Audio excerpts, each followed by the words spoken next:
Dead body সেলাই দিচ্ছে, সেলাই দেওয়ার পর স্যার ডেড বডি উঠে দৌড় দিচ্ছে স্যার। দৌড় দিলে এখন আমি ডাকতেছি সেলাই করবো পুরোটা, তুমি চলে আসো তাড়াতাড়ি, সেলাই ছাড়া যাচ্ছ কেন? তা বলতেছে উনি দেখি কিছুক্ষণ পর উনি আরও 4 জন নিয়ে আসছে আর কি।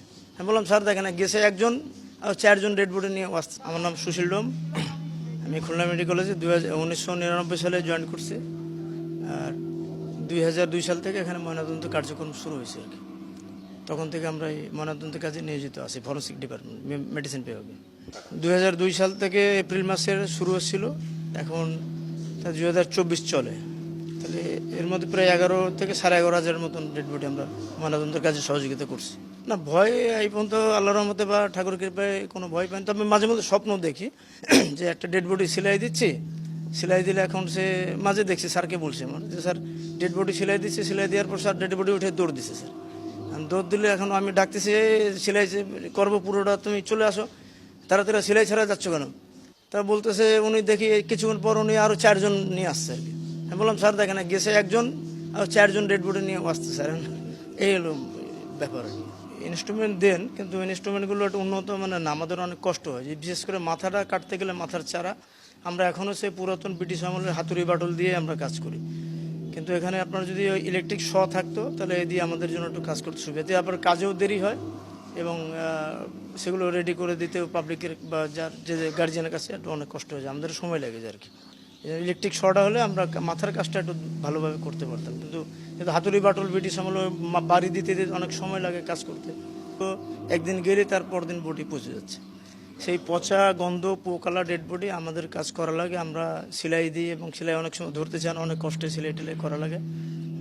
এবং সেই যে গন্ধ, অনেকে তো আশেপাশে এলাকার লোকজনও গন্ধে আমাদেরকে মারতে আসে যে এই তাড়াতাড়ি এখান থেকে সরাও, কিন্তু সেই ডেড বডিটা আমরা ওখানে দাঁড়াই জায়গায় কাজ করতেছি, সেলাই করতেছি। আমরা যে কী কষ্ট করি, আমাদের কষ্ট এগুলো আমরা ভাষায় বুঝাইতে পারবো না। এখন যখন ছোট বাচ্চা আসে অনেক মানে আমাদের এখানে তো মনে করেন যে 1 মাসের বাচ্চা থেকে আপনার 100 বছর বয়স পর্যন্ত বডি আছে। আর শিশু বাচ্চা যখন আসে তখন খুবই খারাপ লাগে যে ছেলে মেয়ে সন্তান আল্লাহ তো আমাদেরকেও দিয়েছেন, তখন ওই ওর উপর চাকুটা মানে ব্লেড চালাতে আমাদেরও একটু খারাপ লাগে যে একটা ছোটো বাচ্চা, আর আমার বাচ্চা যদি হতো তো আমার কেমন লাগতো, ওই সময় অনুভূতিটা খারাপ লাগে, বিশেষ করে ছোটো বাচ্চাদেরকে যখন কাজ আমরা করি। আমরা সবসময় চেষ্টা করি একটা লোক মারা গেছে, তার যদি মুসলমান হয় ইসলাম ধর্মের, তার গোসল করাবে, জানাজা পড়াবে, এই জন্য সেলাইটা আমরা খুব সুন্দর পচা হোক আর ভালো মানে বডি ফ্রেশ হোক, আমরা সবসময় চেষ্টা করি যাতে সেলাইটা ভালোভাবে দিই, যাতে ওনারা নিয়ে গোসল করায়, জানাজা পড়াইতে পারে। কিন্তু মাঝে মধ্যে কিছু বিভৎস ডেড বডি আসে, বিশেষ করে ট্রেনে কাটা অ্যাক্সিডেন্টগুলো যেহেতু খণ্ড খণ্ড হয়ে যায়, সেগুলো সেলাই করতে আমাদের অনেক কষ্ট হয়ে যায়। আমরা তারপর চেষ্টা করি যাতে সেলাইটা একটু ভালোভাবে দিয়ে তার পরিবারের কাছে হস্তান্তর করা যায় কিনা।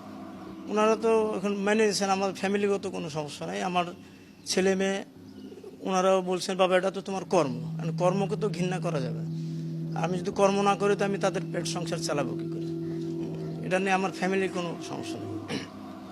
তারা বলছে বাবা তুমি আরও বুক উঁচু করে কথা বলবো, যাতে তুমি মদ খাও না, গাঁজা খাও না, কোনো নেশা করো না, এটা তুমি বাবা তুমি মডেল। কারণ অন্য জায়গায় আমাদের যারা আছেন অন্য জেলাতে ওনারা মদ খায়, গাঁজা খায়, মানে মাদক সেবন ছাড়া ওনারা কাজ করেন না, কিন্তু আমরা যারা আছি এখানে এই ফরেন্সিকের কাজ সংশ্লিষ্ট, আমরা মানে বিনা মাদক সেবনে আমরা কাজ করি, এবং আপনি এটা তদন্ত করে দেখতে পারেন যে সুশীল সজলেরা কোনো মাদক সেবন করে কিনা। আমি একজন মানুষকে আমি মরা অবস্থায় আমি কাটতেছি, এখন সেই জায়গায় যদি আমার হায়াত মত আল্লাহর কাছে, কে কীভাবে মরবো আমরা জানি না, আর সে জায়গায় যদি আমার সন্তান হয়, আমার স্ত্রী হয়, আমার বাবা হয়, আমার মা হয়, আমি যদি এই চাকরিতে নিয়োজিত থাকি, তো ওই সময় তো তারাও যদি মারা হয় পোস্টমর্টম ময়নাতদন্তের জন্য আসে, তাহলে তো আমার তো সে কাজ করতে হবে, তখন তো অবশ্যই এটা আমরা অনুভব করি, এগুলো অনুভব করে খুব খারাপ লাগে। যে এই জন্য চেষ্টা করতেছে আমাদের সন্তানরা যাতে এই পেশায় না আসে, আমরা চেষ্টা করতে উপর দিক যাক, তারা অন্য পেশায় নিয়োজিত হোক।